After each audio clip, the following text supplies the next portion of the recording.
quero nessa manhã falar da palavra do Senhor que está escrita em 1 Coríntios, capítulo 2, versículo de 1 até o 16, o capítulo todo. 1 Coríntios 2, do 1 até o 16. Nós temos uma coisa muito importante.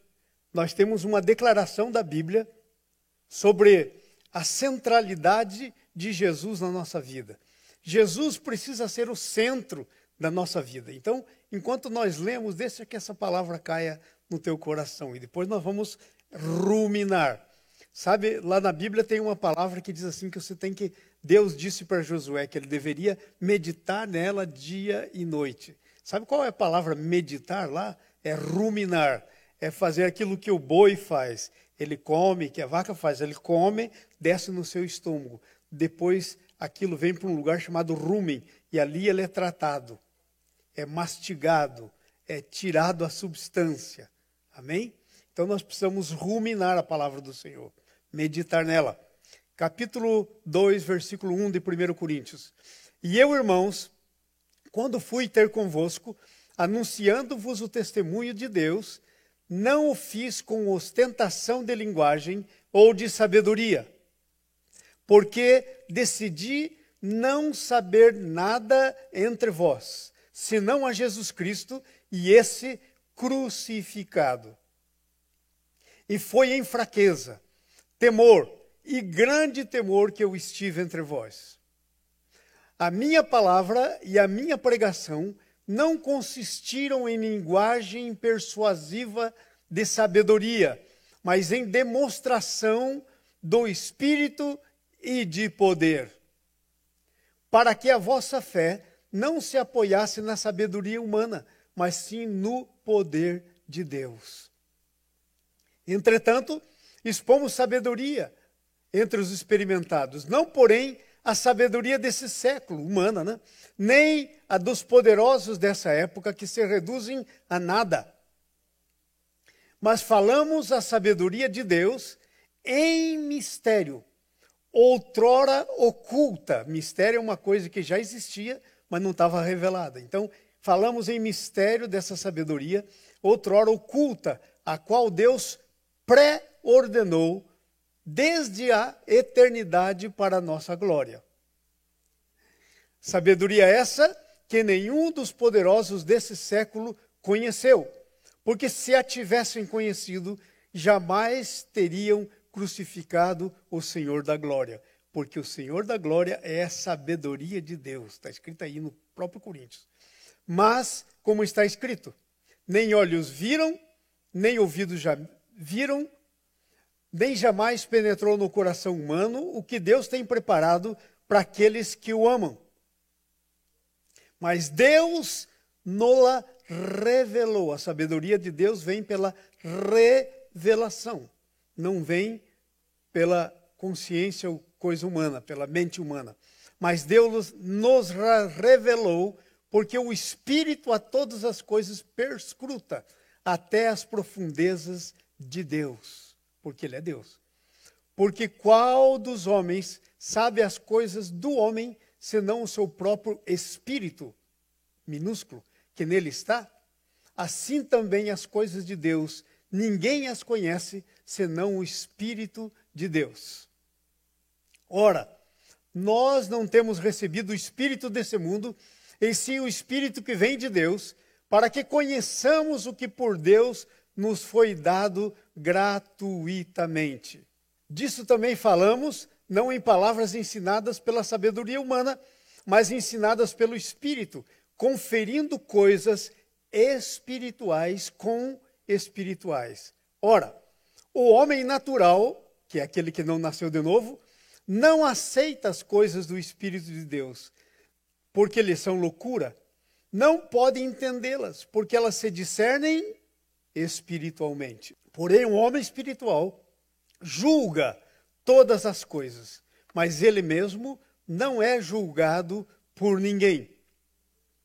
Pois quem conheceu a mente do Senhor para que possa instruir, nós, porém, temos a mente de Cristo. Aleluia, aleluia. Pai, agora essa palavra, Senhor, é a tua palavra, Senhor, não veio de sabedoria humana. Paulo não escreveu isso por ele mesmo, foi o teu Espírito Santo. Pai, agora queremos conferir coisas espirituais com espirituais. Tua palavra diz que nós temos a mente de Cristo e queremos pensar na tua palavra, meditar na tua palavra pela mente de Cristo. Nós te agradecemos em nome de Jesus. Irmãos, o assunto de hoje, nesse texto que eu quero compartilhar com vocês, é uma vida centrada em Cristo. E parece até uma redundância dizer que um cristão precisa viver uma vida centrada em Cristo. Porque ele já tem o nome de cristão. Mas a grande verdade, no dia a dia, o que acontece é que nem sempre estamos centrados em Cristo. Hoje temos um problema. A prática de um cristianismo almático. Até gostei dessa palavra, almático. Almático vem da alma. Ao invés de praticarmos um cristianismo baseado no Espírito, aonde o Espírito Santo habita, onde a palavra de Deus habita, onde o Pai, onde o Filho habita, e daí então a vida vir do Espírito de dentro para fora, nós começamos na nossa mente centralizados em nós mesmos. Então nós vivemos esse cristianismo, como Paulo diz para os Gálatas. Começamos bem.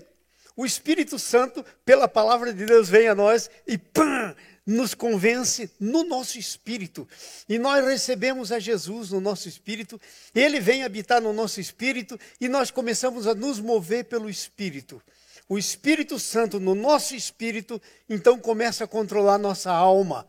Começa a mudar os padrões de pensamentos da nossa alma. Mas, de repente, nós descobrimos uma coisa. A nossa alma não quer descer do trono. Ela quer ficar sentada no trono. Ela quer determinar, ela quer ser a fonte. Ela quer ser a fonte. Então, nós começamos a viver esse cristianismo da alma e não do espírito.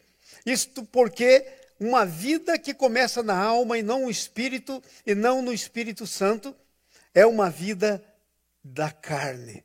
Dessa maneira, nossas decisões que fazemos com relação à vida começam não em nós mesmos, mas devem começar em Jesus. E quando começam em nós mesmos, nós não estamos vivendo a vida de Jesus que está em nós. Estamos vivendo a nossa própria vida. Então, por isso é que um cristão carnal é um tipo assim muito estranho. Porque parece que tem duas personalidades. Uma hora ele está assim pelo Espírito e outra hora ele está pela carne. Como é que pode? Quem está controlando? Se é o Espírito Santo ou se é a nossa alma, se é a nossa carne. É isso que a Bíblia chama de vida carnal, aquela vida que começa em nós mesmos. Na nossa própria alma, nós dizemos, hoje eu vou levantar e vou fazer aquilo e mais aquilo e mais aquilo. E aí, no fim da tarde, nós descobrimos que nada do que nós dissemos que ia fazer foi possível. Não porque não quiséssemos fazer. A gente até lutou para fazer, mas não conseguiu fazer. Porque coisas fora do nosso controle nos impediram. Deveríamos falar com o Senhor, Senhor, hoje eu vou viver a tua vida, Senhor. A tua vida vai ser uma resposta para tudo, Senhor, o que eu tiver que fazer, o que eu encontrar, o que eu deixar de fazer. Senhor, vive a tua vida em mim. Eu não quero viver. Vive a tua vida em mim. Controla, Senhor, a minha alma. A minha alma às vezes fica desenfreada. Senhor, põe um freio na minha alma e dirige ela, Senhor. Assume o controle. Assume o teu lugar no trono da minha vida. Toda vida cristã genuína começa no teu espírito. Porque, sabe, toda vida cristã é a vida de Jesus em você. É a vida de Jesus em você. E sabe aonde Jesus vive em você? No teu espírito. Então, quando a vida de Jesus está lá no teu espírito, o Espírito Santo trabalha.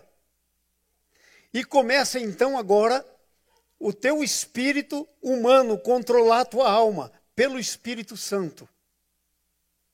E aí então é que a coisa começa a funcionar, porque não vem de nós, não começou em nós, Não começou na nossa própria pessoa, começou fora de nós. Começou pela vida de Jesus que foi implantada em nós. E agora essa vida que nós vamos viver na carne, vamos viver pela fé no Filho de Deus que nos amou, conforme diz aí na Bíblia. Né?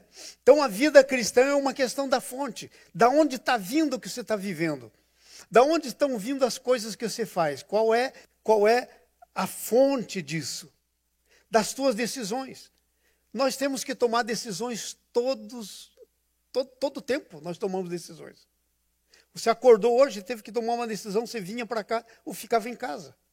Você toma uma decisão, daqui a pouco, o que você vai fazer? Vai comer aí num restaurante ou vai voltar para sua casa e fazer comida?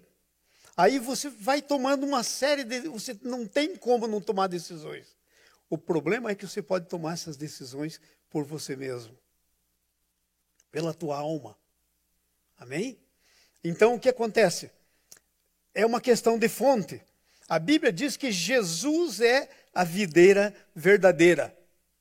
E nós somos os ramos. Eu queria que colocasse para nós aí o PowerPoint da videira. Eu fiz alguns PowerPoints para você entender o que é que eu quero dizer com questão da fonte. Na verdade, aí é um lugar de guardar os enxertos. Essa foto que está bem no meio é a foto de um enxerto. Aí tinha um pé de uma videira, e aí mais ou menos pelo meio, onde você está vendo ali uma diferença, foi feito um enxerto nela. E aí então esse enxerto que vai crescer, e toda a vida da raiz, toda a vida daquele pé, tudo que estava naquele pé vai ser transmitido agora para os ramos. Quando a Bíblia diz assim, Jesus falando, eu sou a videira verdadeira, ele está querendo dizer, eu sou a raiz, eu sou o caule, eu sou a seiva que vem, a videira verdadeira. Vai para frente, próximo PowerPoint. Nós somos enxertados, aí está um enxerto, você corta, né, e você enxerta ali. Depois aquilo fica fazendo parte da árvore. Parte. Ele não tem vida em si mesmo. Se você tirar aquele enxerto dali, ele vai morrer. Se cortar aquele galho ali enxertado, ele vai morrer. Mas se ele ficar na videira, ele vai ter vida. Ele vai produzir muito fruto. É isso que a palavra de Deus diz lá em João 15. Vamos para frente? Aí veja, agora plantou aí. Aí está a plantação. Está vendo os frutos? Os frutos não deram no caule. Os frutos deram no enxerto. Então, por isso que a Bíblia diz lá no João, que todo ramo, João capítulo 15, versículo 1, eu sou a videira verdadeira, meu pai é o agricultor, eu sou a videira. Quando diz eu sou a videira, está querendo dizer eu sou tudo. Eu sou a raiz, eu sou o caule, eu sou os ramos, eu sou os frutos. Porque nós conhecemos que o fruto da vida cristã, quem é que produz em nós? O Espírito Santo. É Deus que produz. É Deus em nós, é tudo em nós. Vai para o próximo. E a Bíblia diz, eu sou a videira verdadeira, meu pai é agricultor. Está vendo aquela tesourona lá? Por que ele está cortando ali alguns galhos? Ali ele está fazendo, na verdade, uma poda. Mas, às vezes, o agricultor faz uma limpa. E quais são os galhos que o agricultor limpa? São os galhos... Por exemplo, aqui você tem um enxerto e aqui você tem o pé do enxerto e aqui você tem o que foi enxertado. Às vezes saem alguns galhos do próprio galho que foi enxertado, que não veio de baixo. Sai dele mesmo. Sabe como é que, numa palavra, lá no Paraná, de onde eu vim, tinha muita videira. Tinha muita gente que plantava parreira. Sabe como é que eles chamavam esses galhos? Que começava depois do enxerto e que não vinham lá do caule, porque tem galho que começa depois do enxerto, mas ele vem com base lá debaixo, da raiz. Então esses galhos que não vinham, que eram galhos naturais, são chamados galhos ladrões. Porque sabe por quê? Porque eles puxam toda a seiva, toda a força da videira e não produzem nada. É como o joio junto com o trigo. Parece trigo, mas não é trigo. Então a Bíblia diz, meu pai é o agricultor, eu sou a videira verdadeira, meu pai é o agricultor. Todo ramo que estando em mim não produzir fruto, ele corta. Quer dizer, vai ser cortado de mim tudo que não veio do Espírito. Tudo que começou na minha alma é obra morta. Tudo que começou em mim, no natural, é obra que tem que ser cortado e jogado fora. O 1 Coríntios, aí o 2 Coríntios, deixa eu ver se é o 1º ou o 2 Coríntios, capítulo 3, 1 Coríntios, capítulo 3, versículo 10 em diante, tem uma palavra tremenda escrita lá. Leia aí para você ver. Segundo a graça que me foi dada, lancei o fundamento como prudente construtor. E outro edifica sobre o fundamento. Então, quem é o fundamento? É aquela parte da raiz e aquele caule onde você põe um enxerto. Esse é o fundamento. Vamos lá? Cada um edifica. Porém, veja com que edifica. Porque alguém não pode lançar outro fundamento. Mas às vezes nós estamos lançando outro fundamento. O problema do cristianismo hoje é que nós temos Jesus, Cristo e mais alguma coisa. Esse mais alguma coisa é um galho ladrão. Está roubando as forças da vida cristã. Então, coloca lá de novo. Ninguém pode lançar outro fundamento, o qual é Cristo. Ok? Vamos para frente. Contudo, se alguém edifica sobre outro fundamento, contudo, se o que alguém edifica sobre o fundamento é ouro, prata, pedras preciosas, madeira, feno e palha, o que vai acontecer? Manifesta se tornará a obra de cada um, pois o dia o demonstrará, porque está sendo revelado pelo fogo, o qual seja a obra que cada um com o próprio fogo o provará. É igual o pai quando corta o galho ladrão. A Bíblia diz que o pai corta e lança no fogo, seca e queima. Sim? Então, vai ser provada as minhas obras. Se as obras vieram do Espírito Santo, se as obras vieram do meu espírito, e foi uma coisa que veio da vida de Jesus, aquilo que eu fiz, então isso vai perseverar, isso vai se manter. Volta lá, agora o próximo versículo. O fogo provará. Agora veja, se permanecer a obra que alguém edificou sobre o fundamento, esse receberá recompensa, galardão. Mas se a obra de alguém se queimar, sofrerá ele dano, mas esse mesmo será salvo como que através do fogo. O fogo vai provar. Tudo que for nosso, da nossa mente, da carne, vai queimar. E às vezes nós vamos chegar lá, nós não vamos perder, se estamos em Jesus, se nascemos de novo, mas vamos chegar chamuscado.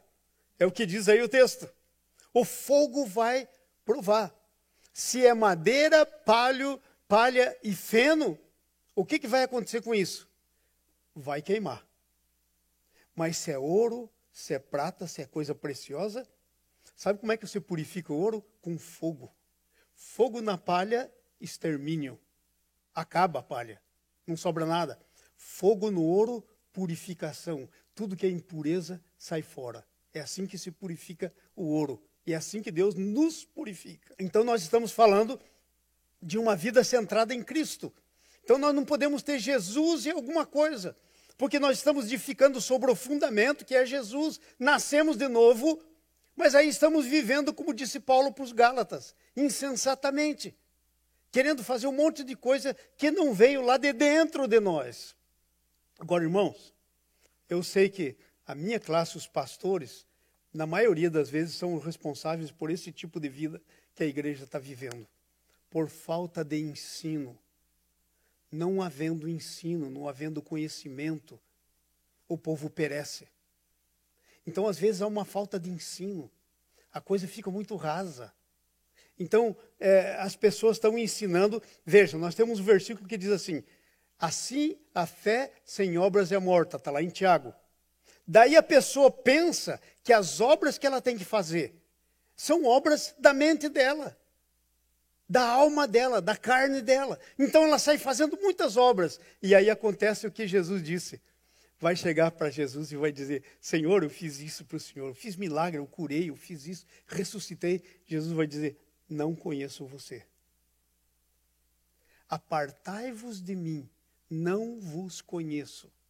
Mas como se eu trabalhei? Trabalhou, mas não foi a minha vida trabalhando em você.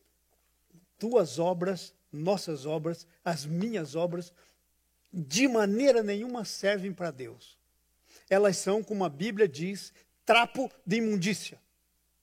Não servem para Deus. A única obra que Deus aceita é a obra de Jesus.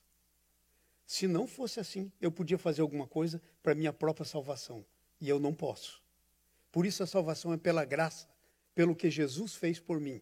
E a vida cristã deve continuar nesse mesmo padrão. Pela graça, pelo Jesus vivendo em mim e manifestando em mim a sua vida. Amém? Então isso significa dizer que Jesus é tudo. Quando Jesus diz eu sou a vida verdadeira, Jesus quer ser tudo em você. Mas às vezes nós recebemos a Jesus e dizemos assim, ai Jesus, mas o meu temperamento, Senhor, eu sou assim. Se alguém vem com 1, sai com 5. Esse está falando do temperamento natural, porque isso não é o fruto do Espírito Santo.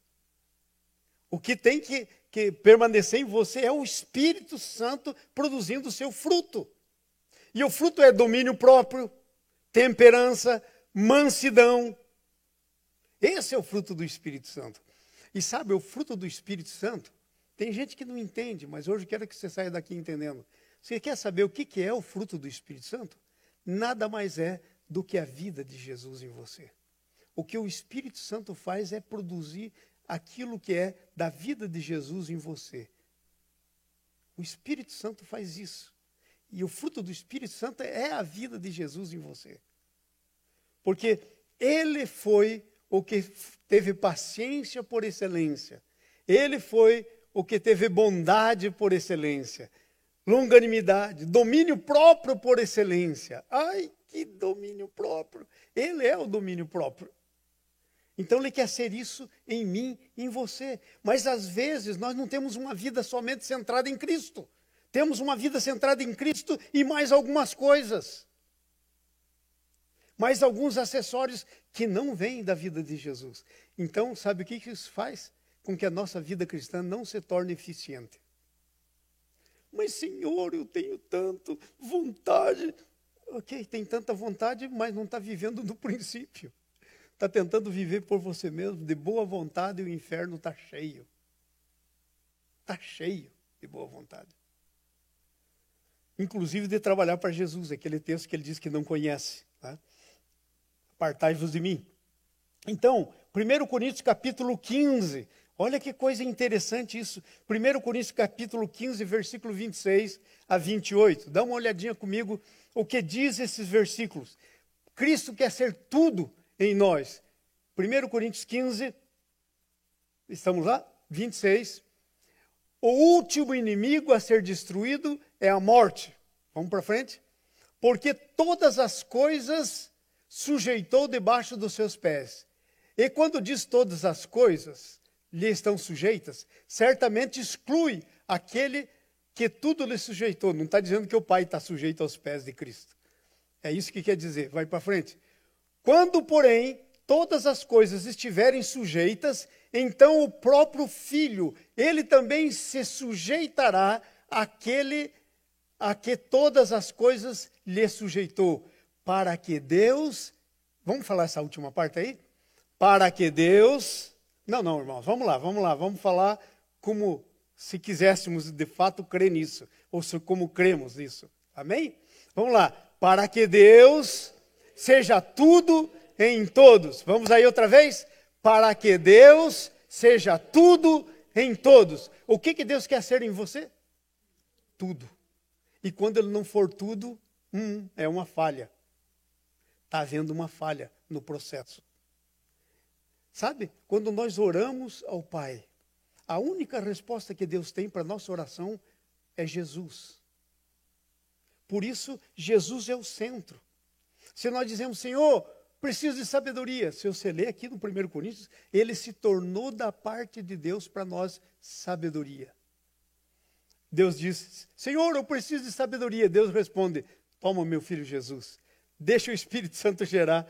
Viva pela vida do meu filho Jesus, que já está em você. Ele é sabedoria. Eu já te dei, você tem tudo o que você precisa. Agora você só precisa deixar isso acontecer na tua vida. Que coisa tremenda isso, né? Nem o agricultor nós somos. O João 15 diz assim, eu sou a videira verdadeira, meu pai é o agricultor. Gente, às vezes, nós estamos aqui, e não é 100% errado, nós estamos aqui e nós queremos, e temos muitas vezes a obrigação, quando estamos discipulando alguém, de orientar, de corrigir. Então, de alguma forma, humanamente, nós somos os que vão cortar os galhos ladrões. Agora, quem de fato faz isso é Deus. Porque, por exemplo, eu estou fazendo alguma coisa e se eu mesmo quiser cortar um galho ladrão da minha vida, isso não vai funcionar, porque eu não tenho essa capacidade. Eu não sou o agricultor. Agora, se o agricultor disser para mim, aqui está a tesoura. E sabe qual que é a tesourona de Deus? O Espírito Santo. Passa a tesoura nesse galho ladrão na sua vida. Aí vai funcionar. Porque é o poder de Deus se manifestando. Porque é Deus fazendo. Tudo que não é Deus fazendo não leva a lugar nenhum. Nosso dever, então, versículo 4 aí do João 15. Permanecerei em mim e eu permanecerei em vós. Porque não pode o ramo produzir de si mesmo, se não permanecer na videira, assim nem vós podeis dar fruto, está falando, né? Se não permanecerdes em mim. Tudo o que temos que fazer é permanecer em Jesus. Sabe qual que é o nosso problema? É sair fora de Jesus. E são os ensinos, irmãos. E muitas vezes o ensino é até correto, mas não diz tudo. A maneira de colocar dentro da linha de pensamento não está falando tudo. Então, nós estamos com a nossa mente meio condicionada a obras, a fazer. Porque sem Deus, quem tem que sobreviver? É você. Então, o que acontece? Nós ouvimos uma palavra e saímos tentando fazer como se nós pudéssemos. Como se nós pudéssemos fazer. Independentemente de Deus. É obra morta. É obra que vai se queimar. Vai vir o fogo, vai queimar. Vai ficar o que é ouro e o que é prata, que significa o que começou em Deus. Então, qual é o estilo de vida? Da vida na videira. Qual é o estilo de vida na videira? Gálatas capítulo 2, versículo 20. 1 João capítulo 4, versículo 9. Eu quero começar lendo 1 João 4, 9. Nisto se manifestou o amor de Deus, em haver Deus enviado o seu Filho unigênito ao mundo para vivermos por meio dele. Como é o estilo de vida cristã? É uma vida que vive por meio do Filho de Deus. É o Filho de Deus, dizendo a mesma coisa de outro jeito, é o Filho de Deus vivendo em mim. É o que diz o Gálatas. Coloca lá o Gálatas. O Gálatas diz essa mesma verdade de uma outra maneira. Gálatas 2:20, por favor. Logo já não sou eu que vive, mas Cristo vive em mim. Esse é o problema. Nós deixamos ele viver um pouco e um pouco queremos viver. E assim vamos para lá e para cá. E esse viver que agora vivo na carne, vivo pela fé do Filho de Deus, que me amou e a si mesmo se entregou por mim. Vivo pela fé do Filho de Deus. É isso que está escrito no original grego. Não é fé no Filho de Deus. Porque se for fé no Filho de Deus, o Filho de Deus está lá, eu aqui, eu vou crer daqui para lá. Mas se for fé do Filho de Deus, ele está dentro de mim e a fé dele vai ser produzida, e ela é produzida pelo Espírito Santo, porque um dos frutos do Espírito, lá em Gálatas 5, é fé. Lá no nosso texto diz fidelidade, mas a palavra grega é fé. Um dos frutos do Espírito Santo é fé, então ele vai produzir a fé de Jesus, e ela vai vir para a minha alma e vai se manifestar. Então jamais não sou mais eu que vivo, mas eu vivo pela fé do Filho de Deus, que me amou e a si mesmo se entregou por mim. Esse é o estilo de vida da vida cristã. Esse é o estilo de vida cristão. Então, nós não conseguimos muitas vezes viver a plenitude do que Deus tem para nós, porque não somos bem cristocêntricos, somos Jesus e mais alguma coisa. Às vezes somos Jesus e conceitos, às vezes somos Jesus e conclusões humanas, às vezes somos Jesus e obras humanas. Não somos só Jesus, mas a vida cristã é só Jesus. Irmãos, sabe qual que é a diferença da igreja cristã, do cristianismo para o budismo, do cristianismo para o islamismo, do cristianismo para tudo o resto? Sabe qual que é a diferença? É que o cristianismo é uma religião de uma pessoa. É essa pessoa vivendo a vida dele em mim, e não mais eu vivendo. O Maomé disse tudo o que o pessoal deveria fazer. Salve-se quem puder. O budismo tem conselhos tremendos, só que tem um problema. Eu tenho que fazer. E aí eu não posso. Porque sabe a que ponto que você tem que fazer as coisas para entrar no céu de Deus? Ao ponto de ser 100% justo.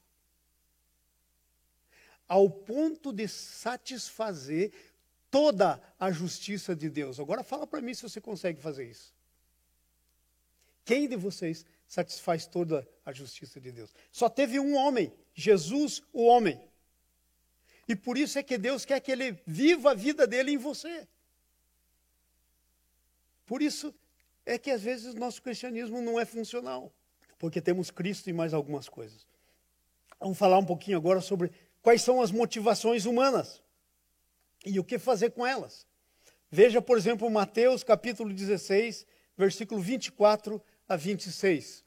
Então Jesus disse a seus discípulos: se alguém quer vir após mim, a si mesmo se negue, tome a sua cruz e siga-me. Agora, para lá um pouquinho, volta lá.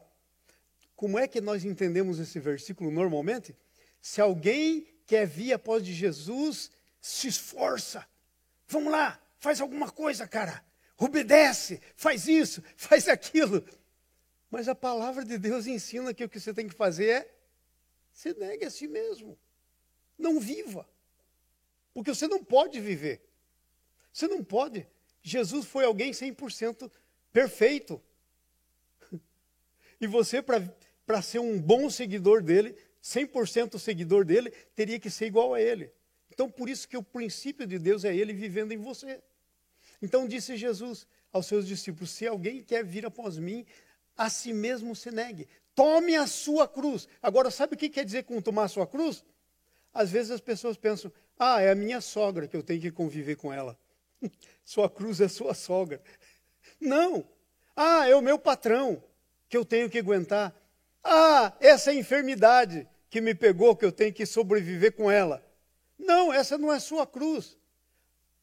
A cruz está falando aí porque é o lugar de morte.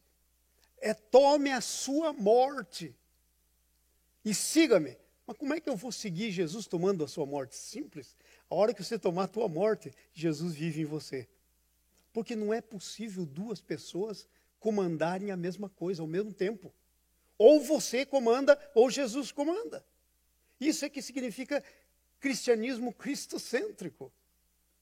Ou é ele ou somos nós. Mas às vezes queremos. Então, veja, a que ponto vai isso? Em todas as áreas da nossa vida. Nos nossos negócios, nos nossos relacionamentos, no nosso serviço para Deus, no nosso trabalho, em todas as áreas da nossa vida. Então tome a sua cruz e siga-me.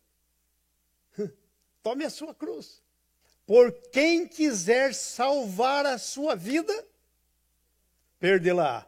Mas quem perder a vida, por minha causa, achá-la-é.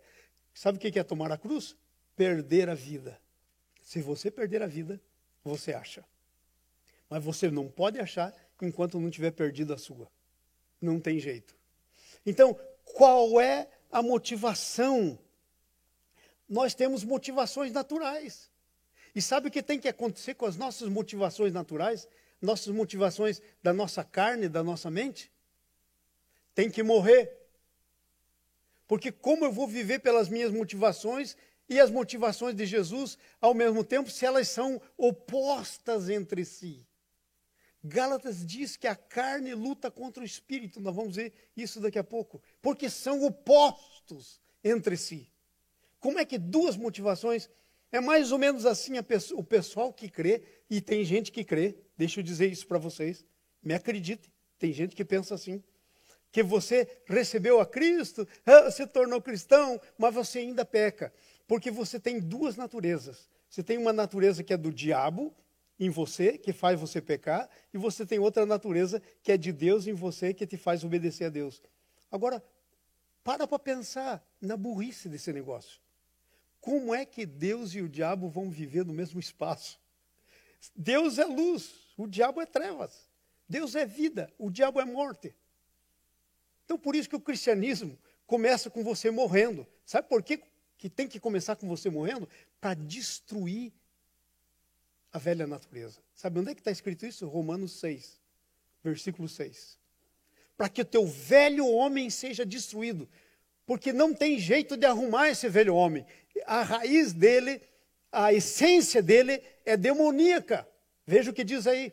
Sabendo isso, vamos ler todos juntos? Vamos lá, para você nunca mais cometer essa besteira de pensar que você tem duas naturezas. É filho de Deus e é filho do diabo. Eu vi gente, inclusive nessa igreja aqui, já pregou gente, que disse que dentro de nós é como se tivesse dois cachorros, um branco e outro preto. O que você tem que fazer é alimentar o qual que você quer que viva. Ai, veja o que diz o texto. Sabendo isso, vamos lá todos? Sabendo isto, que foi crucificado com ele o nosso velho homem, para que o corpo do pecado, ou a natureza pecaminosa, diga comigo, para que o corpo do pecado seja destruído. Deus só tem uma palavra. Para a natureza velha nossa, tem que ser destruída. Não pode ser consertada, não pode ser educada. Ela veio lá no jardim, quando Eva obedeceu a Satanás e recebeu dele a natureza. Essa natureza tem que morrer. É por isso que eu tenho que nascer de novo. Mas às vezes nós queremos andar pelas motivações humanas, não tem jeito. Elas têm que morrer. Amém? Então, como é que nós livramos dela? Primeiro versículo nós estamos acabando de ler. Como é que nós livramos dessas motivações? Cruz, morrendo. Começa morrendo. Você tem que começar, irmãos. Sabe, nós cometemos um erro, às vezes. Eu estou evangelizando aqui, o Zezinho está sentado aqui na primeira cadeira, aqui na primeira fila. Ele é meu discípulo. Imagine o Zezinho sentado aqui. E eu estou evangelizando o Zezinho. Então eu começo a falar para o Zezinho o que o Zezinho tem que fazer. Então o Zezinho vai fazendo isso, vai fazendo aquilo e vai fazendo aquilo, mas nunca nasce de novo. Vocês entenderam? Muitas vezes foi isso que fizeram com a gente. Foram falando o que a gente tinha que fazer. E a gente foi fazendo e pensando que enquanto estamos fazendo, vamos nos tornar. Não, você tem que se tornar para fazer. Você tem que nascer de novo para fazer as obras novas. Então, muitas vezes, o cristianismo é ensinado assim. Dessa maneira. Não começa em Cristo, não é cristocêntrico. Não começa com a morte. Não começa com a cruz. O que Paulo disse no princípio? Eu decidi não saber nada a não ser Jesus Cristo e esse crucificado. Porque é aí que tudo começa. Então, veja Romanos 8, capítulo 8 a 10. Versículo 8 a 10, desculpe. Vamos lá, Romanos capítulo 8. Aí, versículo 8. Portanto, vamos ler todo junto, porque isso aí é bem comprometedor. Deixa, irmãos, eu quero que de agora em diante vocês leiam comigo. Porque lendo você está se comprometendo. Ok? Então leia.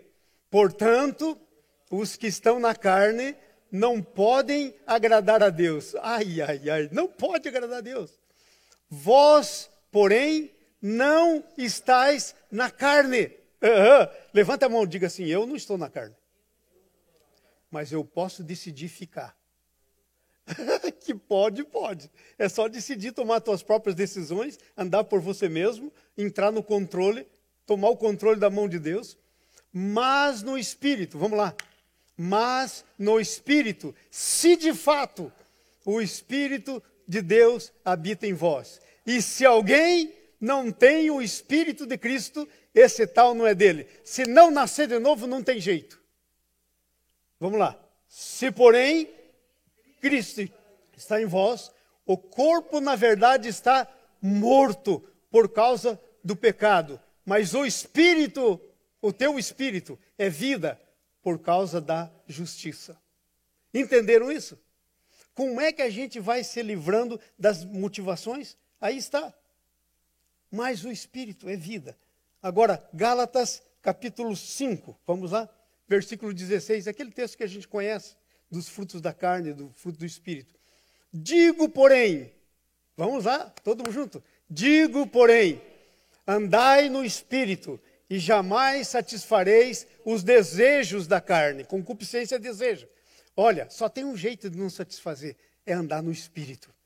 Porque a carne luta contra o Espírito, e o Espírito luta contra a carne, porque são opostos. Para aí. São opostos. Andar pela sua alma, pela sua mente, é oposto de andar pelo Espírito Santo, pelo seu Espírito. Porque são opostos entre si. E por que são opostos? Por causa da cruz. Vai lá. Para que não façais o que porventura seja do vosso querer. E aí a pessoa diz, pastor, mas então como é que vai ser? Então eu vou perder a minha vontade? Ou perde a tua vontade ou fica na tua vontade. E a de Jesus não vai ter função para você. Entenderam? Vamos para o próximo versículo. Mas, se sois guiados pelo Espírito, não estáis sob a lei. Qual lei? A lei da carne, que vinha falando aí atrás. Você não está sobre essa lei. E se você vai ler lá atrás, você vai ver qual é a lei da carne. Prostituição, lascívia, está aí, ó. Impureza, e assim vai. Amém? Então, como é que nós nos livramos dessas motivações? Dessa maneira. Agora, então, pastor João, então, como é, então, explica melhor esse negócio aí, de como é que eu tenho que andar na minha vida cristã para ser cristocêntrico realmente. Romanos capítulo 12, versículo 1 e 2. Leia isso lá comigo. Romanos 12, 1 e 2. Paulo falando pelo Espírito Santo. Vamos ler todos juntos? Rogo-vos, pois, irmãos, pelas misericórdias de Deus. Paulo está dizendo, irmãos, por favor, pelas misericórdias de Deus. É isso que ele está dizendo. Que apresenteis o vosso corpo por sacrifício vivo, santo e agradável a Deus, que é o vosso culto racional. Versículo 2. E não vos conformeis. Para aí. Sabe o que é não vos conformeis? É não entrar na forma. As mulheres, principalmente, e alguns homens, e todo mundo sabe, que quando você vai fazer pão, você põe de uma forma. Se a forma for redonda, qual é o formato do pão que você vai ter? Redondo. Se ela for retangular, retangular. Vai assumir a forma. Então aí não assuma a forma deste século, mas transformai-vos. Mude de forma. E como é que você faz isso? Pela renovação da vossa mente. A mente tem que ser renovada. E sabe qual é a única maneira de renovar a tua mente? Não é você tentar treinar ela. É você deixar o Espírito Santo, do teu espírito, renovar a tua mente. A ponto de que você vai passar a dizer, nós temos a mente de Cristo. Agora, quando isso acontecer, o que acontece? Para que, vamos lá, para que experimenteis qual seja a boa, agradável, perfeita vontade de Deus. Ai, Senhor, não estou conseguindo Senhor, não estou conseguindo viver a tua vontade, não estou conseguindo experimentar o melhor que o Senhor tem para mim. Muito simples. Se ofereça como um culto racional, transforma a sua mente. E aí você vai experimentar em todas as áreas da sua vida. Todas as áreas da sua vida. Amém? Amém. Finalmente, terminando, como é que são então as motivações espirituais? Porque nós vimos aí as motivações carnais. Como é que são as motivações espirituais? 2 Coríntios 2, do 1 ao 16, é o texto que nós lemos. Ok? A primeira coisa que eu quero dizer para vocês é que a motivação espiritual, primeiro, ela começa no espírito humano, é gerada pelo Espírito Santo, resultando na manifestação da vida de Jesus através da nossa alma. Então, vou repetir isso. A motivação espiritual começa primeiro no teu espírito, não começa na sua alma. Motivação espiritual tem a ver com o espírito, não com a alma. Começa no teu espírito, pelo poder do Espírito Santo. E sabe o que acontece? Vem, controla a sua alma, então se manifesta pelo seu corpo. É o Espírito Santo dominando o seu espírito e dominando o seu corpo. Amém? Portanto, os que estão na carne não podem agradar a Deus. 8:9.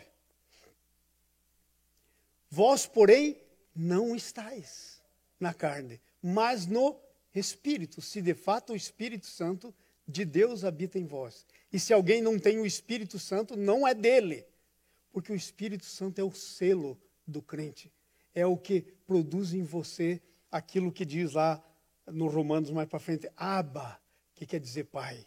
Vamos para frente, 10. Se, porém, o Espírito de Cristo está em vós, o corpo está morto por causa do pecado. Mas o Espírito, agora olha esse Espírito, qual é a primeira letra dele? Minúscula, é o Espírito humano. Aí atrás era o Espírito Santo, mas agora é o Espírito humano. Mas o Espírito é vida por causa da justiça. Essa vida do teu Espírito tem que dar vida para a tua alma. Tem que dominar a tua alma, tirar ela do trono. Então, as motivações espirituais começam no teu espírito. 1 Coríntios 2, 12 até o 16. Vamos lá? Ora, nós não temos recebido o Espírito... Fala comigo, qual é a letra aí? Primeira. Minúscula. Está falando então do Espírito humano. Mas nós não temos recebido o Espírito do mundo. E sim o, com letra maiúscula, o Espírito que vem de Deus, o Espírito Santo, para que conheçamos o que por Deus nos foi dado gratuitamente. Gente, para você conhecer o que foi dado, quer dizer que nós temos às vezes alguma coisa e não conhecemos o que temos. Esse é o problema. Vamos para frente, próximo versículo. Ora, disto também falamos, vamos ler tudo junto? Disto também falamos, não em palavras ensinadas pela sabedoria humana. Ok, irmãos? A sabedoria humana tem seu lugar, mas ela não pode substituir a sabedoria do Espírito. Por exemplo, um lugar para a sabedoria humana. Hoje eu ainda não tive o Covid, não é o meu caso, eu já tive, né? Mas eu não tive ainda. E eu vou num lugar que vai ter muita gente. O que eu vou fazer? Usar máscara. Essa é sabedoria humana. É sabedoria humana. Agora, o problema da sabedoria humana é que ela tem um limite. A sabedoria divina não tem limite. A sabedoria divina não tem limite. Aí você tem um leproso na sua frente. Isso é sabedoria divina. Você tem um leproso na sua frente. E ele quer que você ponha suas mãos sobre ele e ore. E é uma lepra pegajosa. O que Jesus fez no tempo dele? Jesus pôs a mão no leproso e a lepra teve que sair. Ele não ficou leproso, a lepra não passou nele, e a lepra teve que sair. Isso não é sabedoria natural. Então a sabedoria natural está por aí, mas ela tem um limite. Um limite. Então eu estava o ano passado na Índia, e aí estava numa campanha lá numa certa vila na Índia, e veio um monte de gente. E aí o pastor falou para mim, pastor, tem um grupo aqui que veio de outra vila aí, de leprosos, de uma vila de leprosos. Lepra contagiosa, vivíamos numa vila separada. Ouviram falar que o senhor estava aqui, que o senhor ora por cura, porque na outra vez anterior eu tinha orado e um leproso tinha sido curado, eu acho que era da vila lá. E aí eu olhei para o pastor assim e veio aqui na minha boca. E o senhor deixou eles ficarem aí? Mas eu não disse, graças a Deus. Porque nós viemos para quê? Para tocar nos leprosos, para que eles sejam curados. Aí a sabedoria humana para e vem a sabedoria do Espírito. A sabedoria que eu sei que eu posso orar. Mas pastor, isso é uma contradição, pastor. Olha, se fosse contradição, Jesus não teria dito para você, orai pelos enfermos, purificai os leprosos. É uma ordem, então a minha sabedoria espiritual vai obedecer. E eu fui lá no meio dos leprosos e orei por todos eles. Pus a mão, não voltei lá depois para saber o resultado, mas orei por todos eles. E eu falei, Senhor, aqui para a minha sabedoria. E começa a tua sabedoria. Então, é isso que nós estamos falando. Ok? A sabedoria humana, que ela tem só um limite. Ok? Então, nós temos que entender que é assim. Nós estamos, que versículo do 1 Coríntios aí? Que eu entrei na história do leproso, esqueci do Coríntios. Vamos lá, nós estamos, capítulo 2, né? Versículo, acho que era o 13, 14. Era o 14. Não, vamos ler o 13. Coloca 1 Coríntios 2, 13 para mim, por favor. Vamos ler aí para você ver a sequência. Vamos lá? Disto também falamos, não em palavras ensinadas pela sabedoria humana. Quase que eu digo a palavra ensinada pela sabedoria humana por pastor. Quase que eu digo. Pastor, como que o Senhor me põe os homens aqui, Senhor? Aí parece que ele, sei lá, o Espírito Santo falou com ele, falou assim, mas pastor, eu já orei, ninguém vai pegar lepra aqui. Um negócio tremendo. Disto falamos não sabedoria ensinada, não palavras ensinadas, mas palavras ensinadas pelo Espírito Santo, conferindo coisas queremos conferir coisas espirituais com coisas naturais. E aí não dá. Nós temos dois mundos diferentes, distintos. Então, é por isso que não temos uma vida centrada em Cristo. Porque quando vem o negócio, nós cortamos a ligação, viramos o switch, desligamos a luz e vamos para a sabedoria natural. E vamos para o jeito natural de viver. Vai para o próximo versículo, 14. O que diz aí? Ora, o homem natural não aceita as coisas do Espírito, porque... Pera. E o que você acha que aconteceu comigo? Quando eu estava descendo do tablado, porque era um tabladão dessa altura, assim, para poder ver longe. Tinha muita gente. Muita gente. Então era para poder enxergar longe. Tabladão dessa altura, assim. Aí eu fui na escada e tal. O que você acha que aconteceu comigo no processo enquanto eu descia? Meu Deus. Eu pensei, Senhor, isso é loucura. Senhor, o que eu vou fazer é loucura. Senhor, se alguém me veio fazendo um negócio desse aqui, talvez não vai querer mais chegar perto de mim. Esse cara ficou leproso. Porque eles são loucura. Não pode entendê-las, porque elas se discernem espiritualmente. Então nós vivemos mais no natural do que no espiritual. Esse é o nosso problema. E a vida centrada em Cristo é no espiritual. Versículo 15.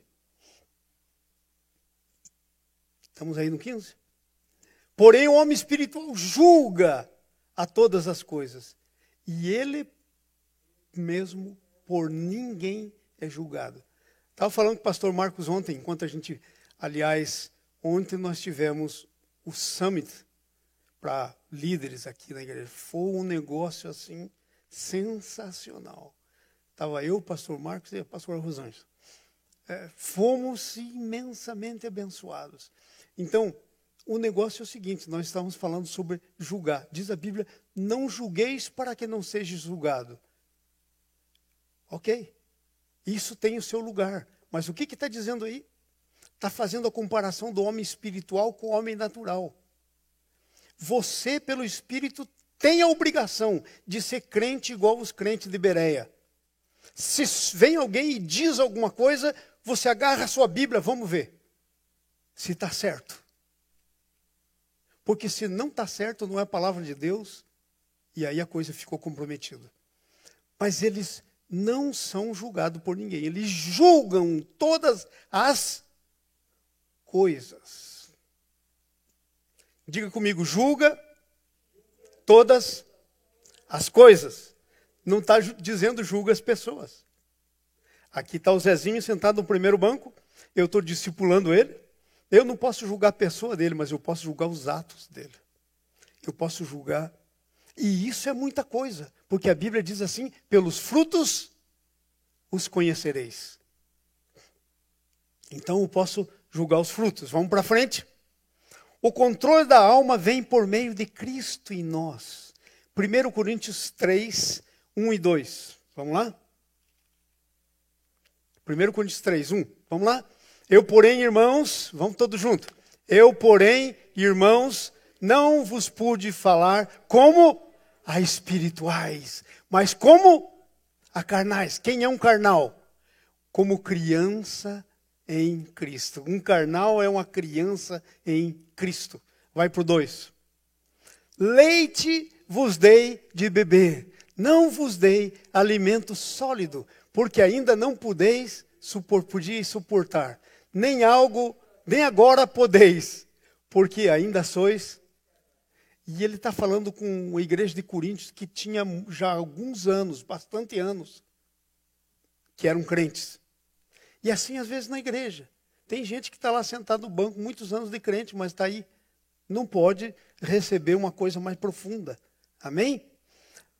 Por isso a nossa vida, de fato, precisa ser centrada em Cristo. 1 Coríntios 2, de 1 a 5. Estamos terminando. Veja o que diz aí. Vamos lá? 1 Coríntios capítulo 2, de 1 a 5. Eu, irmãos, vamos ler juntos? Eu, irmãos, fui ter convosco, anunciando-vos o testemunho de Deus. Não fiz com ostentação de linguagem ou sabedoria, porque decidi nada saber entre vós, senão a Jesus Cristo e este crucificado. E foi em fraqueza, temor e grande temor que eu estive entre vós. A minha palavra e a minha pregação não consistiram em linguagem persuasiva de sabedoria, mas em demonstração do Espírito e do poder. Irmãos, para aí um pouquinho, segura aí no 5. Sabe qual é o problema nosso? Aqui na América? Nós ficamos só na palavra. E palavra boa. Palavra aqui, ó. Essa palavra. Não sei se vocês são espertos o suficiente para entender. Espero que sejam, espero que estejam entendendo. Que o que eu estou fazendo com vocês mais é só ler texto bíblico. Quase todas as coisas que eu estou falando, eu estou lendo o texto bíblico. Grandes coisas, grande pregador que copia. E é assim que precisa ser. Não adianta querer inventar. Entende? Então, aqui nós temos as palavras, o conhecimento. Aí, às vezes ficamos, sabe o quê? Na filosofia cristã. Mas a verdadeira coisa é aquilo que está lá atrás. Volta para mim o versículo, por favor. Volta um versículo para trás. Não constituir em linguagem persuasiva, mas em demonstração de espírito e de poder. Já tivemos demonstração de espírito e poder aqui na igreja. Já teve gente aqui curada de todas as coisas. Nessa igreja, na ICC, já teve gente curada de AIDS, já teve gente curada de coração, de câncer, muita coisa. mas nós estamos em falta. Nós tínhamos que ter muito mais disso. Muito mais disso. Muito mais de demonstração de espírito e poder. Parece que aqui a gente não tem, né? Mas é só você ir num país como a Índia ou outros lugares, que aí você não tem nem saída. Ou você demonstra o negócio, ou porque o pessoal vem para receber. Ele não vem para receber uma coisa intelectual. Não vem para discutir doutrina. Ele vem para receber o que precisa. E aí você tem experiências tremendas. Tremendas. Assim como essas que eu tenho quando eu vou. Quero convidar quem pode ir, se algum dia quiser ir comigo para a Índia. Vamos para a Índia. Você vai ver uma coisa, nunca mais vai ser o mesmo. Nunca mais vai ser a mesma. Vamos para o próximo versículo e último. Aí. Para que a vossa fé, vamos lá, para que a vossa fé não se apoiasse em sabedoria humana, mas sim no poder de Deus. Às vezes a nossa fé está apoiada na sabedoria humana, não no poder de Deus.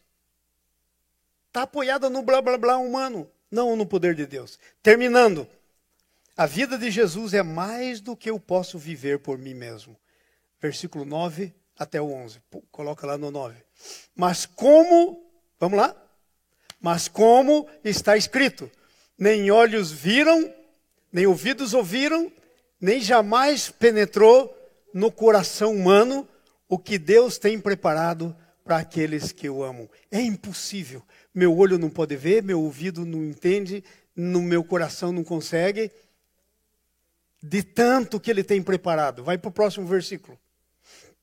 Mas Deus, para nós, mas Deus nos revelou pelo Espírito, porque a todas as coisas perscruta, até mesmo as profundezas de Deus. Sabe por que o Espírito Santo foi posto em você? Porque às vezes você vem para orar e você não sabe orar. E está escrito na Bíblia, não sabemos orar como convém. Mas o Espírito começa a interceder por você com gemidos inexprimíveis. Porque ele conhece a mente de Deus, ele conhece a profundeza de Deus. Isso me leva a um ponto, que não está aqui. Um ponto de graça para vocês aí. Se você ainda não foi batizado no Espírito Santo, você precisa disso. Porque você precisa dessa língua do Espírito Santo que não é você que fala. Que não vem da sua mente. Vamos para o próximo versículo para a gente terminar. Porque, vamos lá. Porque qual dos homens sabe a coisa do homem, senão o próprio Espírito que nele está? Que letra é o Espírito aí? Minúscula, é Espírito do homem. Assim também as coisas de Deus. Ninguém as conhece, senão o Espírito de Deus. Por isso que você não pode viver a vida cristã. Hello! Não dá para viver a vida cristã. O Espírito de Deus tem que viver em você. Mas Deus nulo revelou pelo Espírito Santo. Porque a todas as coisas perscruta, até mesmo as profundezas de Deus. Sabe como é que é a vida cristã, amados? É uma vida pela revelação. Leia aí o versículo. Vamos ler a primeira parte aí. Mas Deus... Não, vamos todos juntos, para a gente encerrar o culto. Mas Deus nolo revelou pelo Espírito. Aí, a vida cristã é uma vida de andar na revelação. Você precisa andar na revelação. E sabe, eu quero terminar com essa palavra. Ela pode ser até uma palavra dura, mas eu quero aplicar ela primeiro a mim. Precisamos deixar de andar pela carne. Precisamos urgentemente deixar de ser crente carnal. Precisamos começar a andar pela revelação. Revelação da palavra que está em nós. Revelação de quem Jesus é para nós. Revelação. Revelação é uma coisa que não vem da gente. Nosso ouvido não vê, nosso ouvido não ouve, nosso olho não vê, nosso coração não consegue entender. Isso é revelação. Nós temos que começar a viver uma vida pela revelação. Em nome de Jesus. Amém? Amém. Se coloque sobre os seus pés. Vamos terminar nosso culto. Deixa eu fazer uma pergunta para você. Você quer se envolver com isso que você ouviu hoje? Faça uma decisão. Faça como Deus colocar no teu coração. Faça como o Espírito Santo te disser.